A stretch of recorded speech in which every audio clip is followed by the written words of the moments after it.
Hand painting এবং সুতা দিয়ে সুন্দর এই কামিজটা কিভাবে আমি ডিজাইন করলাম তা পুরো টিউটোরিয়ালটি আজকে আপনাদের সাথে শেয়ার করব। আসসালামু আলাইকুম। কামিজের মধ্যে হ্যান্ড পেইন্ট করব, তো রং দিয়ে হ্যান্ড পেইন্ট করার আগে যে ডিজাইনটি আমি হ্যান্ড পেইন্ট করব সেই ডিজাইনটি ডায়মন্ড কালার পেন্সিল দিয়ে ফ্রি হ্যান্ডে এঁকে নিচ্ছি। সরাসরি রং দিয়ে হ্যান্ড পেইন্ট করা যায়, তবে আমি একটু ফ্রি হ্যান্ডে ডিজাইনটা এঁকে নিচ্ছি, তাহলে পারফেক্ট হবে। ডিজাইনটি ড্রয়িং করার জন্য আমি এখানে সাদা রঙের ডায়মন্ড কালার পেন্সিল নিয়েছি। এই কালার পেন্সিলের দাগ খুব সহজেই উঠে যাবে, ওয়াশ করারও প্রয়োজন পড়বে না, যার ফলে এই দাগগুলোর উপরে যদি আমি হ্যান্ড পেইন্ট করি কোনো প্রবলেম হবে না। অনেক সময় কলম বা সাইন পেন দিয়ে আঁকলে হ্যান্ড পেইন্টগুলো কালারগুলো কালো হয়ে যায়, তো সেজন্য আপনারা এই ধরনের ডায়মন্ড কালার পেন্সিল দিয়ে ডিজাইন ড্রয়িং করে নিতে পারেন। এই তো এভাবেই বড় বড় পাপড়ি দিয়ে ফুলগুলো এঁকে নিব।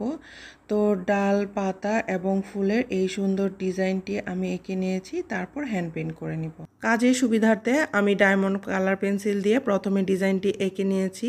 এখন ফ্রেম লাগিয়ে নিয়েছি যেন কাপড়টা টান টান হয়ে থাকে। কাপড়টা টান টান থাকলে ডিজাইনটি হ্যান্ড পেইন্ট করতে সহজ হয়। 0 সাইজের তুলি নিয়ে আমি অল্প অল্প করে রং নিয়ে তারপর একটা সাদা রং দিয়ে বেস করে নিচ্ছি। কাপড়ের রংটা হচ্ছে পিকো গ্রিন কালার, তো পিকো গ্রিন কালারের মধ্যে সাদা কালারটা কিন্তু অনেক সুন্দরভাবে ফুটে ওঠে। হ্যান্ড পেইন্টিংয়ের কাজটা অনেকের কাছে খুব ইজি মনে হয়, তবে যারা খুব ভালোভাবে ফিনিশিং আনতে চান তারা কিন্তু একটু বেশি সময় নিয়ে রংটা ভালোভাবে মিশিয়ে নেবেন, না হলে রংটা কিন্তু ভালোভাবে না মিশলে ডিজাইনটাও ভালো লাগবে না।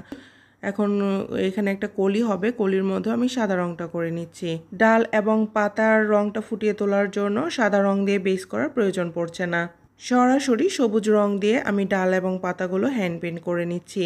এখন এই সবুজ রঙের উপর আবার হলুদ রং দিয়ে দিচ্ছি, যার কারণে পাতাগুলো দেখতে অনেক বেশি সজীব লাগবে। সাদা রং দিয়ে ফুলের যেই বেসটা করে নিয়েছি সেই বেসের উপর অল্প করে নীল রং দিয়ে ফিনিশিং দিচ্ছি। অল্প অল্প নীল রং নিয়ে টেনে টেনে দিতে হবে। কলির মধ্যে অল্প করে আমি নীল রং দিব। সব শেষে ফুলের মাঝখানে হলুদ রং দিয়ে নিব।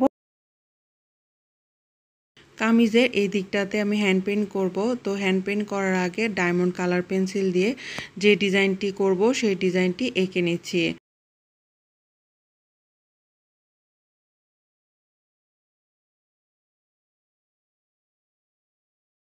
নিচ থেকে উপর পর্যন্ত ডিজাইনটা আমি এঁকে নিয়েছি। এখন 2 নাম্বার তুলি দিয়ে সাদা রং দিয়ে ডিজাইনটা হ্যান্ড পেইন্ট করে নিব।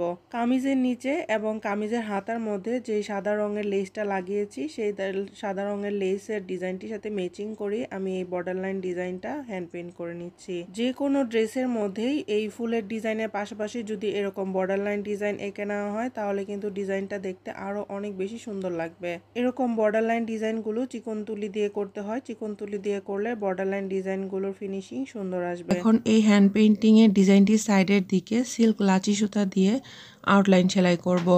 আর এই আউটলাইন সেলাইটি করার জন্য আমি 4 নাল পরিমাণ সিল্ক লাচি সুতা নিয়েছি।